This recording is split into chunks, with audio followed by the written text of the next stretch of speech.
Hello everyone, in this video I'm going to walk you through how to enable back tap to open camera.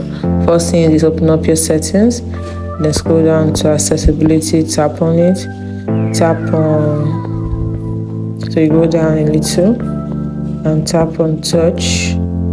This is it, tap on touch, and then you can see the last option we have is back tap, which opens up two options, double tap or triple tap. First I want to use double tap for my camera, so I set it. So now this means if I want to open the camera, all I have to do now, since I've enabled this, is to back tap at the back of the phone. I tap twice and it opens up camera.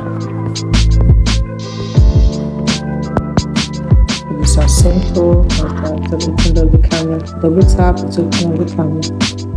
That's it. That is how to enable back tap to open camera on iPhone. Thanks for watching. So let's go back.